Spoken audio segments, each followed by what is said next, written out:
వార్తలు నేటి SLM news ప్రేక్షకులకు నమస్కారం. నేటి వార్తలకు స్వాగతం. లక్షడిపేట మున్సిపాలిటీ పరిధిలోని మోదెల రోడ్లో శంఖచక్రములు పట్టెనామాలతో స్వయంభూగా వెలిసిన శ్రీ లక్ష్మీ వెంకటేశ్వర స్వామి గుట్ట వద్ద నిర్వహించిన గిరి ప్రదక్షిణ మహోత్సవంలో మాజీ ఎమ్మెల్యే నడిపెల్లి దివాకర్ రావు సోమవారం పాల్గొని స్వామికి ప్రత్యేక పూజలు నిర్వహించారు. మంచిర్యాల జిల్లా లక్షడిపేట మున్సిపాలిటీ పరిధిలోని మోదెల రోడ్లో శంఖచక్రములు పట్టెనామాలతో స్వయంభూగా వెలిసిన శ్రీ లక్ష్మీ వెంకటేశ్వర స్వామి గుట్ట వద్ద నిర్వహించిన గిరి ప్రదక్షిణ మహోత్సవంలో మాజీ ఎమ్మెల్యే నడిపెల్లి దివాకర్ రావు సోమవారం పాల్గొని స్వామికి ప్రత్యేక పూజలు నిర్వహించారు. ఈ కార్యక్రమంలో మాజీ మున్సిపల్ చైర్మన్ నల్మస్ కాంతయ్య, మాజీ municipal vice chairman Podeti Srinivas Goud, మాజీ డిసిఎంఎస్ చైర్మన్ శ్రీనివాస్ రెడ్డి, చింతల శ్రీనివాస్, జగన్మోహన్ రెడ్డి, ఆలయ అడక్ కమిటీ సభ్యులు తదితరులు పాల్గొన్నారు.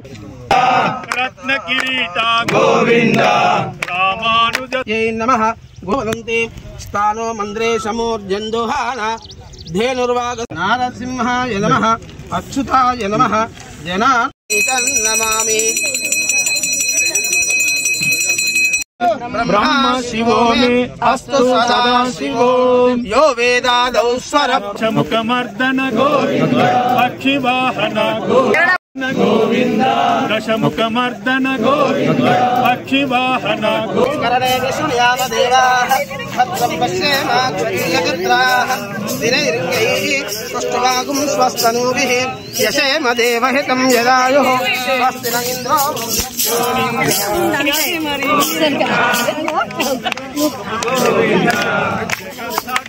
गोविंद गोविंद गोविंद रत्न किरीटा गोविंद रामानुजसुत गोविंद स्वयं प्रकाश गोविंद आश्रित पक्ष गोविंद नित्य रक्षक गोविंद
మనకు గిరి ప్రదక్షిణం అనేది దగ్గర ఎక్కడ లేదు. ఇక మళ్ళీ పోతే మనం ఎక్కడికి పోతున్నాం, అక్కడికి వెళ్ళే గిరి ప్రదక్షిణం చేస్తున్నాం. మరి మన ఊర్లో ఉన్న మన పర్వతము మన వెంకటేశ్వర స్వామి మనకు స్వయంభూగా వెలిసిండు కనుక తప్పనిసరిగా ప్రతి పౌర్ణమి నాడు 8:15 గిరి ప్రదక్షిణం. ఇక సమయంలో మార్పు ఉండదు. అది వర్షం పడని ఎండ కొట్టనది ఏదన్నా కానీ ఆ సమయంలోనే గిరి ప్రదక్షిణ.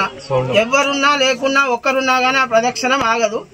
కనుక మనవంతు కూడా మనము ఎక్కడికో వెళ్ళి చేసే ప్రదక్షిణం ఇక్కడ చేస్తే మనకు కూడా చాలా సంతోషము, భగవంతుని అనుగ్రహము. ఎందుకంటే ఇక్కడ ఎంతో మంది మొక్కులు చెల్లించుకునే వాళ్ళు మనకు తెలియదు. ఇన్ని రోజులు మనం రాలేదు కనుక తెలియదు. కానీ చాలా మంది సంతానం లేని వారికి సంతానం కలిగింది. అంతేకాకుండా కోరినటువంటి కోరికలన్నీ నెరవేర్చేటువంటి స్వామి మన స్వామి. ఇక్కడ విగ్రహ ప్రతిష్టాపన చేసి చక్కగా ఇక్కడ దేవాలయం. ఎందుకంటే మన ఊరికి లక్షడిపేటలో ఇంతో అంత మనం భక్తిగా మంచిగా ఉంటున్నాం అంటే రెండే కారణాలు. ఈశాన్యంలో ఇటుకాల చెరువు, నైరుతి భాగం లోపల స్వామి వారి గుట్ట. నైరుతి ఎత్తు ఉండాలి, ఈశాన్యం జలం ఉండాలి. ఇవి రెండు ఏ గ్రామానికి ఉంటే ఆ గ్రామంలో చక్కగా ఉంటుంది అని స్వామివారు స్వయంభూగా మనకు నైరుతి దిశలో గుట్టపైన స్వామివారు వెలిసారు. ఇంకా ఏంటంటే ఇటుకల చెరువుకి భగవంతుడు ఏదో ఒక మంచి సంకల్పంతో గత 10 సంవత్సరాల క్రితం మరి ఇక్కడ గుడి కడితే బాగుంటుంది అని చెప్పేసి ఆ భగవంతుడు నాకు సంకల్పం కల్పించడం, మరి 2018 నుంచి ఇక్కడ గుడి కట్టాలనే ఒక సంకల్పంతో ఇక్కడ కార్యక్రమం తీసుకోవడం, ప్రతిసారి ఏదో నాకు చేతనైన కార్యక్రమం ఈ నెల 20వ తేదీన కేంద్ర ప్రభుత్వం అనుసరిస్తున్న కార్మిక వ్యతిరేక విధానాలకు నిరసనగా దేశవ్యాప్త సమ్మె నిర్వహిస్తున్నట్లు కార్మికులు, కర్షకులు అన్ని సంఘాల వారు సమ్మెలో పాల్గొని విజయవంతం చేయాలని ఐఎఫ్టియు జాతీయ కార్యదర్శి టి శ్రీనివాస్ పిలుపునిచ్చారు. మందమారిలో ఏర్పాటు చేసిన విలేకరుల సమావేశంలో మాట్లాడుతూ కేంద్ర ప్రభుత్వం 46 కార్మిక చట్టాలను 4 కోర్సుగా కుదించి కార్మికుల హక్కులను హరింపజేసి ప్రభుత్వ రంగ సంస్థలను కార్పొరేట్లకు అప్పజెప్పే విధంగా అడుగులు వేస్తుందని, ఈ విధానాన్ని వ్యతిరేకిస్తూ ఈ నెల 20వ తేదీన దేశవ్యాప్త సార్వత్రిక సమ్మెకు ఐఎఫ్టియు పిలుపునివ్వడం జరిగిందని, ఈ సమ్మెలో కార్మికులు, కర్షకులు ప్రతి ఒక్కరూ పాల్గొని విజయవంతం చేయాలని తెలిపారు. ఈ కార్యక్రమంలో ఐఎఫ్టియు కాంట్రాక్ట్ వర్కర్స్ యూనియన్ రాష్ట్ర అధ్యక్షులు బ్రహ్మానందం, శ్రీనివాస్, జాఫర్, కనకయ్య, రాజం, మల్లేష్, రాహుల్, శ్రీను, సాగర్ పాల్గొన్నారు. విజయవంతం చేయండి. ఈ నెల 24 దేశవ్యాప్తంగా జరిగే సార్వత్రిక సమ్మెను రద్దు చేయాలి. బీజేపీ ప్రభుత్వం 4 లేబర్ కోడ్లను రద్దు చేయాలి. 4 లేబర్ కోడ్లను కార్మికులకు ఉరితాళ్లుగా మారే 4 లేబర్ కోడ్లను 4 లేబర్ కోడ్ల రద్దు కోసం ఈ నెల 20న జరిగే దేశవ్యాప్త సార్వత్రిక సమ్మెను ఈ నెల 24వ దేశవ్యాప్త సార్వత్రిక సమ్మెను ఐఎఫ్టియు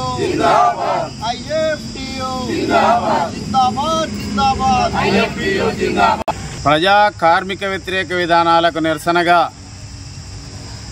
మే 20న ఈ నెల 20న దేశంలో బిఎంఎస్ మినహా అన్ని కార్మిక సంఘాలు దేశవ్యాప్తంగా ఒకరోజు సార్వత్రిక సమ్మెకు పిలుపునివ్వడం జరిగింది. ఈ పిలుపులో కార్మిక వర్గం అంతా కూడా సమ్మెలో పాల్గొనాలని ఐఎఫ్టియు జాతీయ కమిటీ విజ్ఞప్తి చేస్తూ ఉంది. ప్రధానంగా 10 సంవత్సరాల కాలంలో బీజేపీ కీలక ప్రభుత్వ రంగ పరిశ్రమలన్నీ కూడా ప్రైవేటీకరణ చేసింది, వాటాలు అమ్మింది, 100% విదేశీ ప్రత్యక్ష పెట్టుబడులను ఆహ్వానించింది. తద్వారా ఈ దేశంలో ఉన్నటువంటి పరిశ్రమల్ని, సహజ సంపదని, వనరులని మొత్తం కూడా కార్పొరేట్ రంగానికి అప్పగిస్తున్నటువంటి పరిస్థితి ఉంది.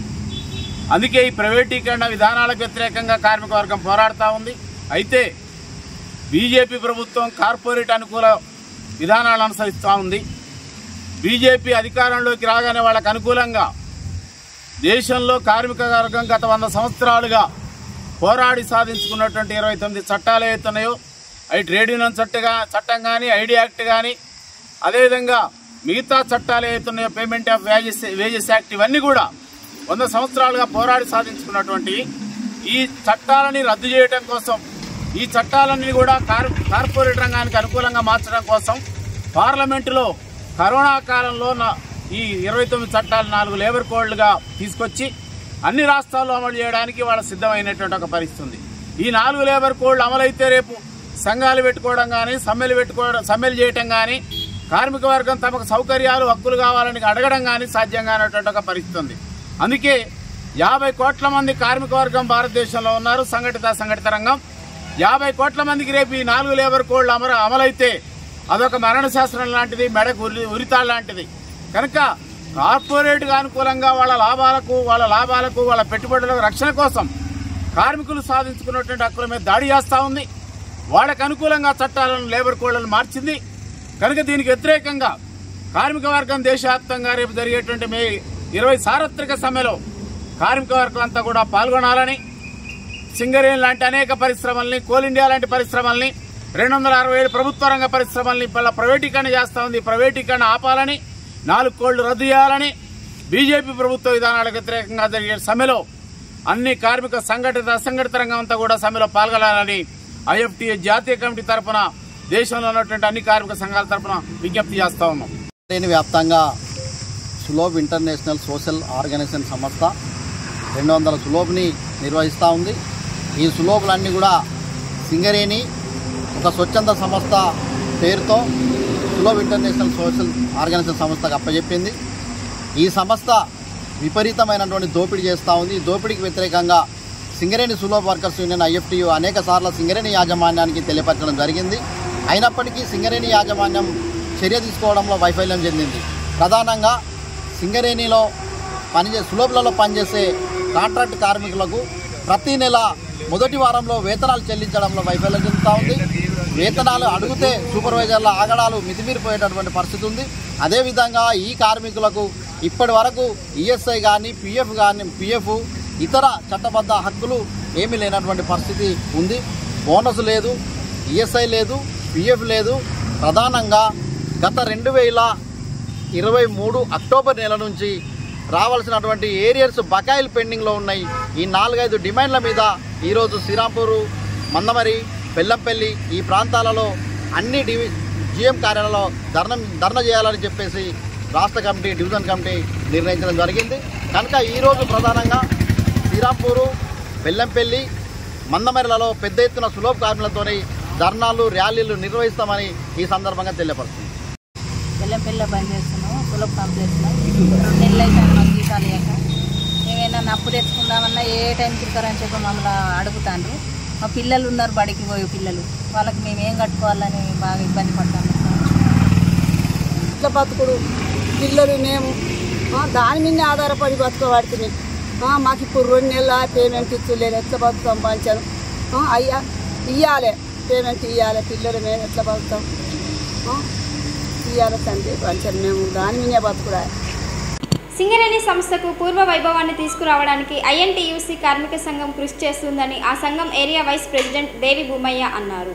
మందమరిలో ఏర్పాటు చేసిన విలేకరుల సమావేశంలో ఐఎన్టీయూసీ నాయకులు మాట్లాడుతూ సింగరేణి సంస్థలో 1,60,000 మంది ఉద్యోగులు, కార్మికులు పనిచేసేవారని, కానీ ప్రభుత్వాలు, గుర్తింపు సంఘాల నిర్లక్ష్య వైఖరితో అనేక బొగ్గు గనులు మూతపడ్డాయని, ఉద్యోగులకు, కార్మికులను సగానికి పైగా తగ్గించి వేశారని, రాబో కాలంలో సింగరేణి సంస్థను ప్రైవేటీకరించే దిశగా కేంద్ర, రాష్ట్ర ప్రభుత్వాలు చర్యలు తీసుకుంటున్నాయని, ఈ విధానాలను ఐఎన్టీయూసీ పూర్తిగా వ్యతిరేకిస్తూ ప్రభుత్వ యాజమాన్యంతో పోరాటం చేస్తుందని తెలిపారు. ఐఎన్టీయూసీ రాష్ట్ర అధ్యక్షుడు జనక్ ప్రసాద్ ఆధ్వర్యంలో ప్రభుత్వానికి, C&MDకి కార్మికుల డిమాండ్లకు సొంతింటి కళ, ఇన్కమ్ ట్యాక్స్ రద్దు చేయడం, అలాగే మూతపడ్డ బావులను ప్రారంభించే దిశగా చర్యలు తీసుకోవాలని కోరడం జరిగిందని, అదేవిధంగా సింగరేణి సంస్థకు పూర్వ వైభవం తీసుకునేందుకు ఐఎన్టీయూసీ ఎల్లవెల్లలా కార్మికుల రక్షణ కృషి చేస్తుందని తెలిపారు. గుర్తింపు సంఘం ఏఐటీయూసీ యాజమాన్యంతో కుమ్మక్కై కార్మికులకు తీరని అన్యాయం చేస్తుందని కార్మికులు గ్రహించాలని కోరారు. ఈ కార్యక్రమంలో ఐఎన్టీయూసీ నాయకులు, సింగరేణి వైస్ ప్రెసిడెంట్ కాంపల్లి సమ్మయ్య,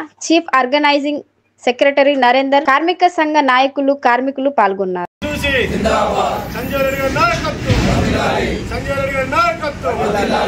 సింగరేణిలో గుర్తింపు కార్మిక సంఘ ఎన్నికలు జరిగి దాదాపుగా సంవత్సరంన్నర గడుస్తుంది. ఎలక్షన్లో మరి కార్మికుల దగ్గర వెళ్ళినప్పుడు మరి అనేకమైన హామీలు ఇచ్చినటువంటి గుర్తింపు కార్మిక సంఘం మరి సంవత్సరంన్నర కాలంగా మరి కార్మిక వర్గం ఇచ్చినటువంటి హామీలను నెరవేర్చుకోవడంలో విఫలం చెందిందనే కార్మికులంతా గగ్గోలు పెడుతుండ్రు. మరి ఈ సందర్భంలో ఐఎన్టీయూసీ సెక్రటరీ జనరల్, తెలంగాణ రాష్ట్ర కనీస వేతనాల బోర్డు చైర్మన్ మా నాయకుడు జనక్ ప్రసాద్ గారి నాయకత్వంలో ఈ నెల 8-9 తారీఖులలో హైదరాబాదులోని ఐఎన్టీయూసీ ఆఫీసులో మరి జనక్ ప్రసాద్ గారి అధ్యక్షతన 9 మంది కోర్ కమిటీ సభ్యులు, అదేవిధంగా మరి సింగరేణిలో ఉన్నటువంటి అన్ని ఏరియాల ఉపాధ్యక్షులతోని ఒక అత్యవసర సమావేశం ఏర్పాటు చేసి మరి ఆ సమావేశంలో సింగరేణి కార్మికులు ఎదురు చూస్తున్నటువంటి ప్రధానమైన సమస్యలైనటువంటి మరి సొంతింటి పథకం, పెర్క్స్ మీద ఇన్కమ్ ట్యాక్స్ మాఫీ, మరి రోజు రోజుకి మూతపడిపోతున్నటువంటి బొగ్గు గనులను మరి ఏ విధంగా కొత్త గనులను తీసుకురావాలి, మరి ఏ విధంగా కార్మిక వర్గానికి మరి మంచి చేయాలన్న ఉద్దేశంతో మరి సమావేశం నిర్వహించడం జరిగింది.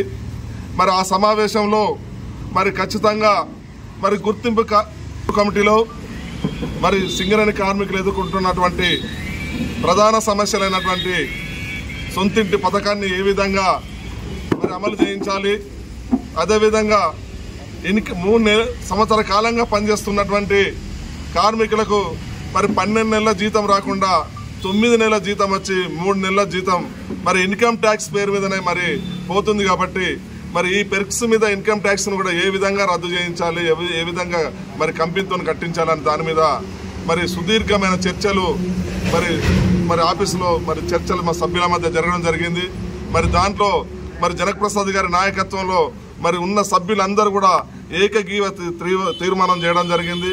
మరి గుర్తింపు కార్మిక సంఘం పట్టించుకోకపోయినా కూడా గుర్తింపు కార్మిక సంఘం పైరవీలకే పరిమితమై మరి కార్మిక వర్గ ప్రయోజనాలు కాపాడకపోయినా కూడా మరి బాధ్యత గల ప్రాతినిధ్య సంఘంగా ఏదైతే తెలంగాణ రాష్ట్రంలో మరి ప్రాతినిధ్యం బాధ్యత వహిస్తున్న ఒక కనీస వేతనాల బోర్డు చైర్మన్గా కార్మిక వర్గ ప్రయోజనాలు కాపాడే నాయకునిగా ఖచ్చితంగా మీరు కంపెనీకి కానీ లేకపోతే గవర్నమెంట్ కానీ రిప్రజెంట్ చేసి మరి ఐఎన్టీసీ ద్వారా కార్మికులకు మరి కావాల్సినటువంటి సౌకర్యాలన్నీ కూడా కల్పించాలని తీర్మానించడం జరిగింది.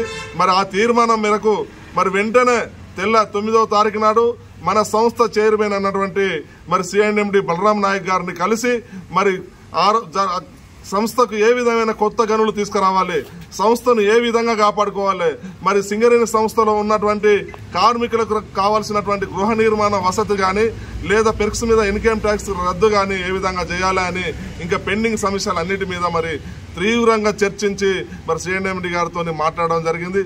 మరి సిఎండి గారు కూడా సానుకూలంగా స్పందించి ఖచ్చితంగా కూడా ఐఎన్టీసీ విజ్ఞప్తి మేరకు ఐఎన్టీసీ డిమాండ్ మేరకు ఖచ్చితంగా మేము మీ కోరికలు తీర్చడానికి సిద్ధంగా ఉన్నాం, మీ ఐఎన్టీసీతో ప్రత్యేకమైన సమావేశం ఏర్పాటు చేసి మరి కార్మికుల సమస్యలు పరిష్కరిస్తామని చెప్పడం జరిగింది. మరి అంతేకాదు మరి జనక్ ప్రసాద్ గారు ఒక కొత్త ఆలోచన చేసి ఏదైతే ఎప్పటికప్పుడు సింగరేణిని మూతపడకుండా కాపాడడం కానీ సింగరేణి సంస్థ మరి బొగ్గు గనులు రాకపోతే కొత్త బొగ్గు గనులు వేలంలో పాల్గొని ఏ విధంగా తీసుకురావాలనే ఆలోచన చేయడమే కాకుండా సింగరేణిలో మరి బాగా చదువుకున్న వాళ్ళు ఎంబీఏలు, ఎంటెక్లు, బీటెక్లు, ఎంసీఏలు ఇట్లా ఉన్నతమైన చదువులు చదువుకొని వాళ్ళ బదిలీ పిల్లర్ పది వర్కర్ పనిచేస్తూ ఓడవడం కానీ వాళ్ళకు సరైన వాళ్ళ హోదాకు తగిన ఉద్యోగాలు లేవు కాబట్టి వాళ్ళకు ఒక హోదా కల్పించాలి, వాళ్ళ చదువుకు ఒక గుర్తింపు కలిగించాలన్న ఒక ఉద్దేశంతో మరి సిఎండి గారికి చెప్పడం జరిగింది. రాష్ట్ర ఐటీ శాఖ మంత్రి గారు కూడా విజ్ఞాపన పత్రం ఇవ్వడం జరిగింది. ఖచ్చితంగా ఇక్కడ సాఫ్ట్వేర్ కంపెనీ ఏర్పాటు చేయాలి, సాఫ్ట్వేర్ కంపెనీ వల్ల మరి ఇక్కడ ఉన్నటువంటి ఉద్యోగులను మంచిగా చదువుకున్న వాళ్ళకు యూటిలైజ్ చేసుకోవడమే కాకుండా కంపెనీకి లాభం వస్తుంది, కంపెనీకి మేలు జరుగుతుంది అని చెప్పేసి మరి డిమాండ్ నోటీస్ ఇవ్వడం వల్ల మరి సిఎండి గారు వెంటనే మరి ఒప్పుకొని ఖచ్చితంగా మీ ఆలోచన కరెక్ట్ ఉంది, మరి ఎవరైతే మరి హయ్యర్ క్వాలిఫికేషన్ ఉన్నారో వాళ్ళందరికీ కూడా మరి మేలు జరిగే విధంగా సాఫ్ట్వేర్ కంపెనీ ఏర్పాటు చేసి మరి వాళ్ళందరినీ ఉపయోగించుకుంటామని చెప్పేసి మరి సిఎండి గారు హామీ ఇవ్వడం కాకుండా జరగబోయే ఐటీ కంపెనీకి సంబంధించిన సాఫ్ట్వేర్ మీటింగ్ లో ఖచ్చితంగా కూడా ఆ డిమాండ్ పెట్టాల్సిందే నాకు గుర్తు చేయాలని చెప్పి మరి ప్రిన్సిపల్ సెక్రటరీకి శ్రీధర్ బాబు గారు ఆదేశాలు ఇవ్వడం జరిగింది. మరి అంతేకాకుండా కార్మికులు ఎదుర్కొంటున్నటువంటి నిత్యం వాళ్ళ జీవితాలను దారపోసి ఉండడానికి ఇల్లు లేకుండా పోతున్నటువంటి కార్మికుల సమస్యను పరిష్కరించడానికి మరి గృహ నిర్మాణ శాఖ మంత్రి పొంగులేటి సుధాకర్ రెడ్డి గారితో కూడా మరి పొంగులేటి శ్రీనివాసరెడ్డి గారితో కూడా మాట్లాడి మరి జనక్ ప్రసాద్ గారు వారి నుండి హామీ పొందడం జరిగింది. మరి ఖచ్చితంగా మాకు గృహ నిర్మాణం కావాలి, మీరు గృహ నిర్మాణ శాఖ మంత్రి అంతేకాకుండా రెవెన్యూ శాఖ మంత్రి కాబట్టి సింగరేణి కార్మికుల పరిస్థితులు ఇబ్బందులు తెలిసిన వ్యక్తివి కాబట్టి నువ్వు సింగరేణి ప్రాంతంలో ఉన్న వ్యక్తివి కాబట్టి ఖచ్చితంగా మాకు ఈ హామీ నెరవేర్చాలంటే పొంగులేటి శ్రీనివాసరెడ్డి గారు కూడా ఖచ్చితంగా సింగరేణి కార్మికులకు ఏ విధంగా న్యాయం చేయాలి, ఏదో శ్రీధర్ బాబు ఏదో మరి కేసీఆర్ చెప్పినట్టుగా ₹1 గణం భూమి ఇచ్చే పద్ధతులు లేవు, కోర్టుకు పోతే ఇబ్బందులు అవుతాయి కాబట్టి సింగరేణి కార్మికులు ఇబ్బంది పడకుండా ఏ విధంగా గృహ వసతి కల్పించాలి, సొంతింటి పథకాన్ని అమలు చేయాలన్నది మేము కూడా మా క్యాబినెట్ లో డిసైడ్ చేసి సింగరేణి నాయకులకు మరి హామీ ఇవ్వడం జరిగింది. మరి అంతేకాకుండా ఇవాళ బొగ్గు గనులు మూతపడుతున్నాయి, బొగ్గు వ్యవస్థ మరి సింగరేణి కార్మికులు ఇబ్బందులు పడుతుండ్రు. మరి దీన్ని వెంటనే మానుకొని చెన్నూరులో మెగా ఓసీ తీసుకురావాలని చెప్పి కూడా మరి డిమాండ్ చేయడం జరిగింది. ఆర్కే ఓసీని కూడా వెంటనే ఓపెన్ చేయాలి, మరి పర్మిషన్స్ తీసుకోవాలని మరి రిక్వెస్ట్ చేయడమే కాకుండా మరి ఏదైతే కేంద్ర ప్రభుత్వ అనుమతులుండి బొగ్గును బయటికి తీయకుండా బొగ్గును పూర్తిగా వెలికి తీయకుండా పెండింగ్ లో ఉన్నటువంటి మరి బొగ్గు గనులను మరి వాటిని మళ్ళా ప్రారంభించి వాటి నుండి కూడా బొగ్గు తీయాలని చెప్పేసి మరి విజ్ఞాపన చేయడం జరిగింది.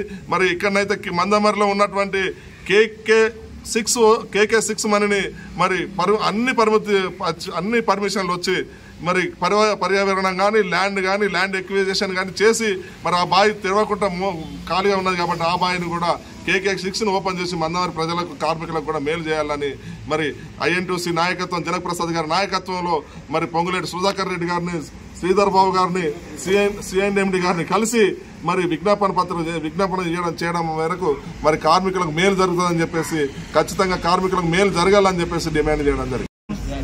8-9 తారీఖులలో హైదరాబాద్లో మన పెద్దలు ఐఎన్టీసీ సెక్రటరీ జనరల్, ఈ రాష్ట్ర కనీస వేతనాల సలహా మండలి చైర్మన్ వారి నాయకత్వంలో ఐఎన్టీసీ కోర్ కమిటీని మన ఐఎన్టీసీ భవన్లో సంజీవ్ రెడ్డి గారి భవన్లో నిర్వహించడం జరిగింది. దానిలో ముఖ్యంగా శ్రమశక్తి అవార్డు యువతతో పాటు మహిళలకు కూడా అవకాశం ఇచ్చి అత్యధికంగా రాష్ట్ర వ్యాప్తంగా వచ్చిన శ్రమశక్తి అవార్డులో సింగరేణి సంస్థ నుండి ఎక్కువ అవార్డులు ఇప్పించినందుకు మా పెద్దలు జనప్రసాద్ గారికి ధన్యవాదాలు తెలియజేస్తూ ఒక తీర్మానాన్ని ప్రవేశపెట్టడం జరిగింది. అదేవిధంగా 35-40 సంవత్సరాలకు డిపెండెంట్ ఉద్యోగుల వయసు పెంచడం కావచ్చు, కాంట్రాక్ట్ కార్మికులకు 5,000 రూపాయల మరి బోనస్ ఇప్పించడం కావచ్చు, 1,50,000 కోటి రూపాయలు ఎస్బీఐ ప్రమాద బీమా మరి కార్మికులకు ప్రకటింపజేయడం కావచ్చు, 40 లక్షల రూపాయల కాంట్రాక్ట్ ఉద్యోగులకు కూడా ప్రమాద బీమా వర్తింపజేయడం కావచ్చు, సూపర్ స్పెషాలిటీ హాస్పిటల్ ప్రారంభోత్సవం కావచ్చు, మన సిబిఎస్ఈ సిలబస్ను సింగరేణిలో ప్రవేశపెట్టడం కావచ్చు. ఈ రకంగా అనేక రకంగా మరి ప్రాతినిధ్య సంఘంగా ఉండి గుర్తింపు సంఘం గెలవనప్పటికీ కూడా ప్రాతినిధ్య సంఘంగా అనేక రకాల హక్కులను సాధించిన జనప్రసాద్ గారి నాయకత్వం బలపరుస్తూ తీర్మానాన్ని ప్రవేశపెట్టాయి. మరి కోర్ కమిటీ సభ్యులందరూ కూడా వాళ్ళ నాయకత్వానికి మద్దతు ఇవ్వడం జరిగింది. అదేవిధంగా మరి మన మెంబర్షిప్ కూడా ఇవాళ మెంబర్షిప్లో వెనుకబడి ఉన్నటువంటి ప్రాంతాల్లో ఏరియాల మెంబర్షిప్ను పటిష్టం చేయాల్సిన అవసరం ఉన్నది. అదేవిధంగా కమిటీలను కూడా ఏరియా వైజ్గా బలిష్టం చేయాలని చెప్పేసి ఒక తీర్మానం కూడా ప్రవేశపెట్టి ఈ తీర్మానం చేసిన అన్ని విషయాలను కూడా ఐఎన్టీసీ జాతీయ అధ్యక్షులు మరి సంజీవ్ రెడ్డి గారి దృష్టికి తీసుకెళ్లి వారికి కూడా మరి ఏఐటీసీ నాయకత్వం గుర్తింపు సంఘంగా ఇచ్చినటువంటి సింగరేణికి ఇచ్చినటువంటి ఏఐటీసీ ఏ రకంగా విఫలమవుతున్నది, ఐఎన్టీసీ ఏ రకంగా కార్మికుల పక్షాల నుండి పోరాడుతున్నదో వారికి పూసవిచ్చడం వివరించడం జరిగింది. మా ఐఎన్టీసీ జాతీయ అధ్యక్షుడు సంజీవ్ రెడ్డి గారు చాలా సంతోషపడ్డారు. జనప్రసాద్ నాయకత్వంలో ఈ రకంగా ఐఎన్టీసీ దినదినాభివృద్ధి చెందుతా ఉన్నాం, నిజంగా సంతోషదాయకమని వారు తన సంతోషాన్ని వినిపించడం జరిగింది. వారి ఆశీస్సులు తీసుకొని రానున్న రోజులు ఐఎన్టీసీ బలోపేతం చేయడానికి మీ అందరం కూడా కంకణబద్ధం ఉన్న విషయాన్ని కూడా ఆ రోజు వారు చెప్పడం జరిగింది.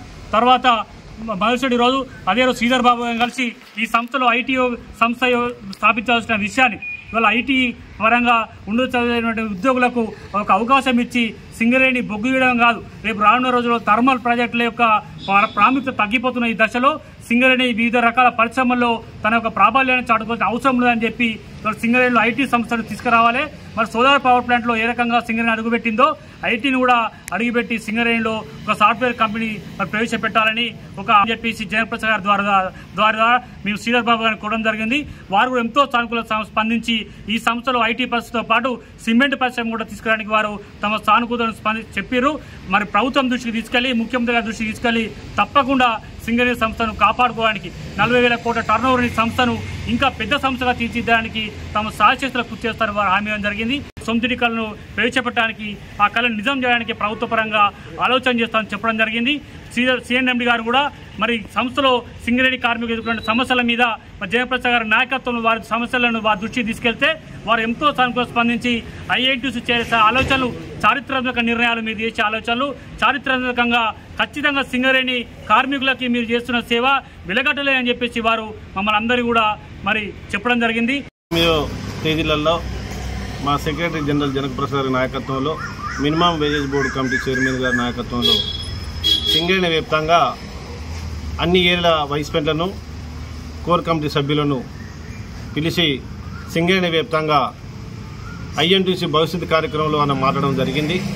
ఆ భవిష్యత్తు కార్యక్రమాలలో ఆర్కేఓసి బంద్ అయిన విషయంలో కానీ చెన్నూరు ప్రాంతంలో 2 గనులు కూడా గతంలో కూడా మూతపడితే అవి కూడా తెరిపించడం కొరకు కానీ ఇక్కడ ఉన్నటువంటి మెయిన్ పవర్ను మందమరిలో ఇంకా కూడా 4,000 అన్న మెయిన్ పవర్ను 5,000 కూడా చేయాలన్న అభివృద్ధి చెందిన కార్యక్రమాన్ని కూడా ఈ కోర్ కమిటీలో ఈ నిర్ణయాలు తీసుకోవడం జరిగింది.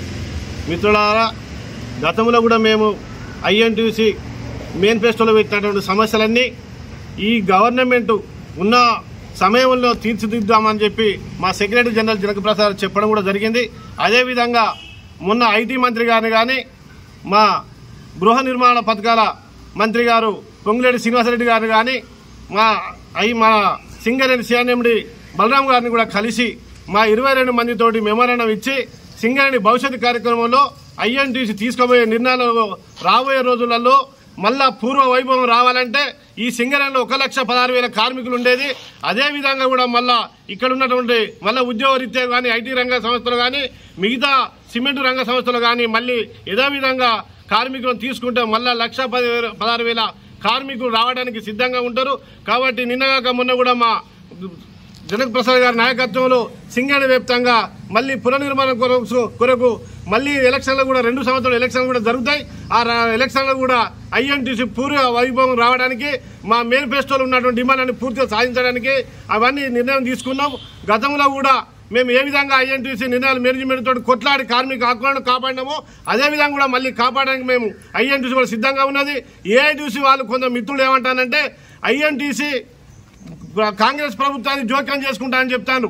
కాబట్టి గతంలో మా ఎమ్మెల్యేతో అంటగాగి కాంగ్రెస్ ప్రభుత్వం వంటగాగి ఎమ్మెల్యేతో దోస్తానం చేసి మా ఎమ్మెల్యేతో కొంత లబ్ధి పొంది ఇక్కడ ఏఐటీసీ కానీ సింగరేణి వ్యాప్తంగా ఏఐటీసీ గెలిచి మా కార్మికులు ఐఎన్టీసీని నానా ఇబ్బందులు పెడుతుంది. యజమాన్యంతో సంకలనం చేరి కార్మిక పక్షాన యజమాన్యాన్ని పక్షాన కార్మికులు ఇబ్బంది పెడతారన్న చరిత్ర కార్మికులు ఆలోచిస్తారు. రాబోయే రోజుల్లో కూడా ఐఎన్టీసీ దీన్ని పూర్తిగా యజమాన్యం వైపు యజమానాన్ని ఖండించి కార్మిక పక్షాన ప్రతి డిమాండ్ కూడా ఐఎన్టీసీ ముందుండి కార్మిక పక్షాన పోట్లాడతాయని చెప్పి ఈ యొక్క వేదిక ద్వారా కార్మికులందరికీ ధన్యవాదాలు తెలియజేస్తున్నాం. నేటి ఎస్ఎల్ఎన్ న్యూస్ ఇంతటితో సమాప్తం. తిరిగి ప్రసారమయ్యే ఎస్ఎల్ఎన్ న్యూస్లో మళ్ళీ కలుద్దాం. అంతవరకు సెలవు. నమస్తే.